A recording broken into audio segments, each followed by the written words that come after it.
Let's dive into one of the biggest challenges of the modern era, which is digital transformation. Right. It promises us so much, hyper efficiency, unparalleled interaction, total convenience.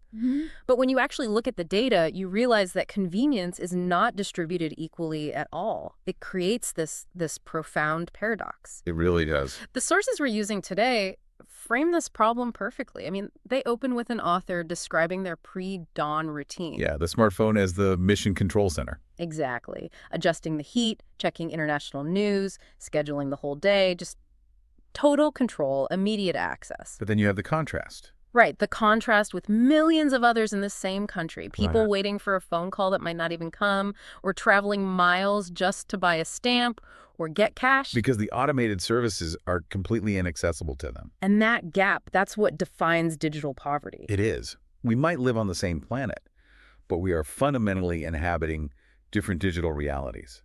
And as everything, banking, healthcare, civic life, All the essential stuff. all of it gets moved aggressively online, that exclusion becomes, well, a structural barrier. It's effectively stopping a massive part of the population from fully participating in society. And this isn't some fringe issue. It's absolutely central to the future of governance, especially somewhere like the European Union. The scale is immense, and that's really why intervention is so necessary right now.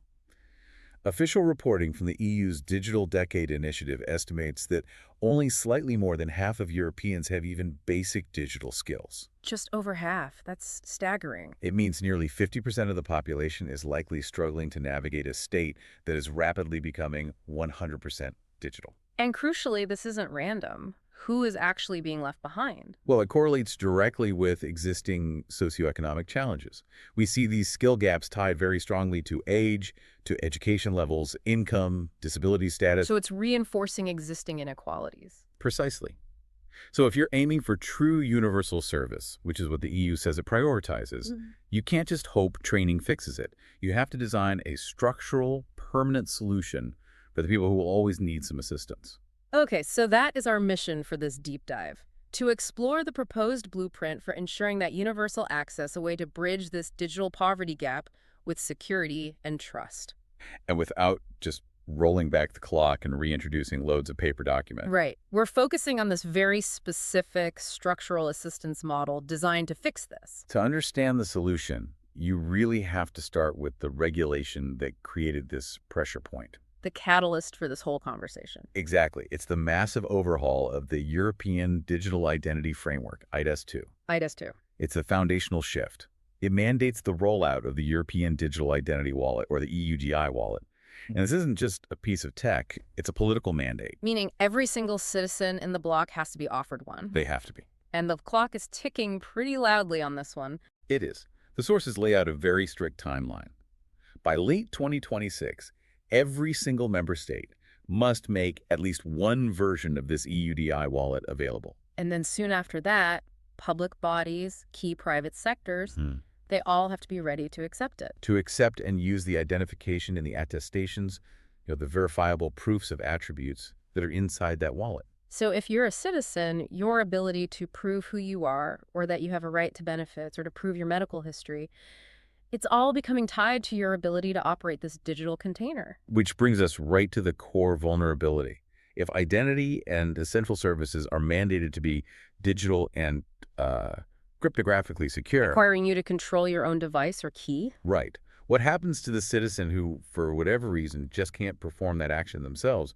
The digital state risks excluding the very people who rely on its support the most. But hold on, if the EU is mandating this high-assurance, super secure digital ID, how can they possibly introduce an assisted layer without just blowing up the security? Yeah. Doesn't the whole idea of an assistant doing something for you open the door to fraud or coercion or data leaks? That is the fundamental tension, and that's where the genius of this proposed solution really lies.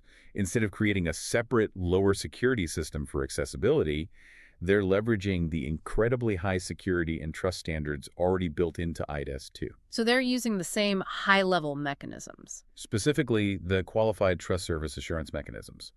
They realize that if the standards for the digital ID are this high, then they can standardize the accessibility layer to be just as consistent and auditable across every single jurisdiction. Which keeps the whole system operating at the highest level of security. Exactly. Okay, let's unpack this mechanism. This is the core solution we've been talking about, the Qualified Assistance Provider, or QAP model. It's proposed as a specialized audited structure operating right inside that high assurance ecosystem. Exactly. The QAP is designed to provide structured, trusted, and crucially legally verifiable support. The whole model depends on trained assistants who are operating under a very strictly defined duty of care. And that duty of care dictates their behavior, their boundaries. And how they handle sensitive information. Right. And importantly, these aren't just remote call centers we're talking about. The proposal is explicit about providing in-person support. The physical presence is crucial for trust and for accessibility. These assistants, they need to be able to offer support where the user is, most comfortable. So in their own home or in a community venue? Right. It moves the service to the user, not forcing the user to struggle to get to some digital touch point. So who would actually be vetted and accredited to do this? What kind of places in the community could become these hubs?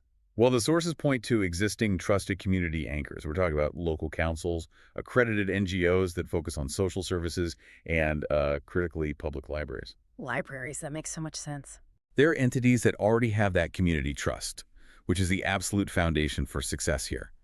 The QAP framework would then provide the standardized training and the oversight needed to turn them into secure access points. Okay, let's get into the weeds of a transaction.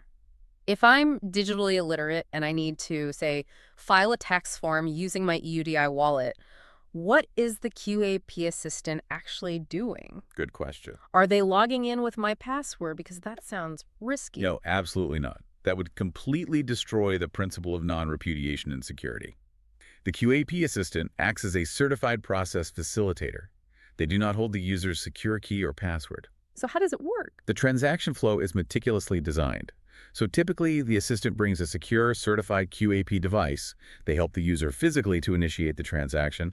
But the actual action, like presenting a qualified attestation of, say, proof of A's or applying a signature, that still has to be authorized by the individual user, often using a simplified biometric or physical confirmation, something completely separate from the assistant. The QAP's job is to ensure the process is correct, that the user understands what they're authorizing, and that the interaction is logged. But the ultimate authority remains with the user. Okay, that distinction. The QAP certifies the process, but the user signs the action. That is vital.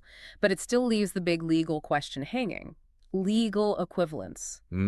If that assisted signature is challenged in court, how does it have the same legal standing as if I'd done it alone on my tablet? This is the absolute crux of why the qualified status is non-negotiable. For legal equivalence to hold up, the QAP system has to be designed to withstand audit and legal challenge. It's not enough to just say it was secure. No. The QAP organization, through its auditing and its logs, must legally take responsibility for guaranteeing the integrity of that assisted interaction. If the signature is challenged, the burden of proof shifts to the QAP to demonstrate, using verifiable logs, that the assistant followed the duty of care, that the user consented, and that the signature was generated properly. And that high standard is what gives it full legal standing across the EU. That's right. Okay, here's where it gets really interesting, digging into the governance that makes this trust possible.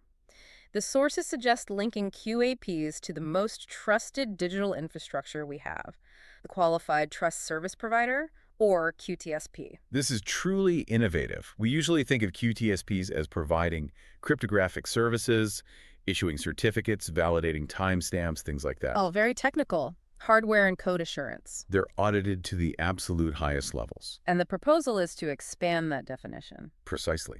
They are proposing a new class of QTSP. This QTSP wouldn't necessarily be issuing digital keys.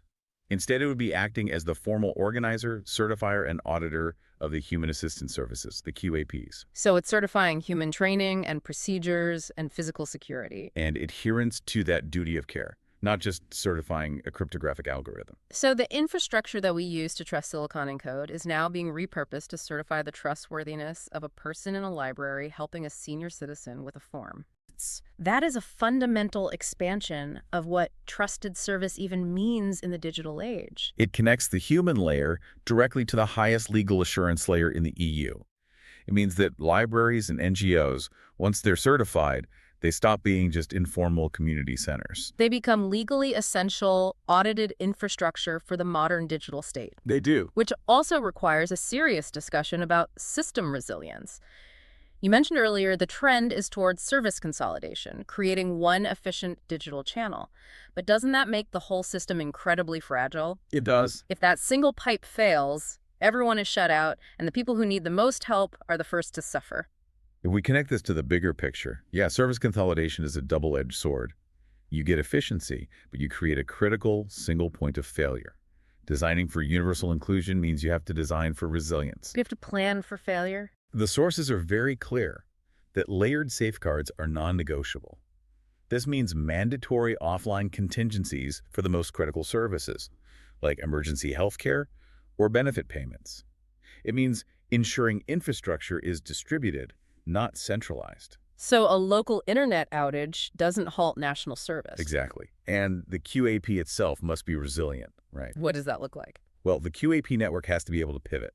If high-speed connectivity fails, the QAP needs the training and certified authority to use alternate, low bandwidth, or locally validated methods that still meet the legal standard. So the assistance network itself becomes the continuity plan. It becomes part of the continuity plan. That makes perfect sense. The assistance system can't collapse just because the main server is down. Let's review the core blueprint here. The sources lay out 5 key recommendations for how the EU can achieve this. Right. These 5 points really encapsulate the whole philosophy. First, we have to adopt that philosophical acceptance we talked about at the start. A permanent segment of the population will require assistance. And you have to design for that explicitly, not as an afterthought. Second, embed accessibility into the core design from day one. This means not just better interfaces, but building in the authorization flows for trusted proxies, like QAPs, to interact securely. Third, and this is a big one, it requires serious financial commitment. The sources stress you have to fund local assistance networks at scale, using those accredited partners libraries, NGOs, as trusted hubs. Fourth, align the governance of all this with the high trust requirements of eIDAS 2. Full auditability, consistent duty of care standards, and making the QAP mechanism operate through that new class of qualified trust service provider. And the fifth and final recommendation, invest heavily in resilience, distributed infrastructure, offline contingencies, so that the single digital channel is robust even under stress. It's a powerful synthesis, isn't it? It is, because it addresses both government efficiency and societal equity at the same time. By using the QAP system, the digital state gets the operational efficiencies of single-channel delivery, but it integrates these essential, high-assurance human safeguards. So it solves digital poverty using digital standards. We don't have to reintroduce paperwork just because some people can't use an app. Exactly. So what does this all really mean for the future of trust and power? The proposal leverages digital ID tech, which we often see as cold and technical, and uses it to certify the human layer of assistance, making that human interaction legally binding. It's a fascinating turn. So think about this profound societal shift. If libraries, local councils, and accredited NGOs become essential, audited, and legally equivalent parts of a country's digital identity infrastructure operating as a new class of QTSP, what does that actually mean for the definition of a trusted service in a democracy? Right. It implies that maintaining digital access is a critical infrastructure project, just as vital as roads or power grids, and that the people delivering that access are now officially part of the highest assurance identity network. Something to mull over as we all continue to navigate this rapidly changing digital reality.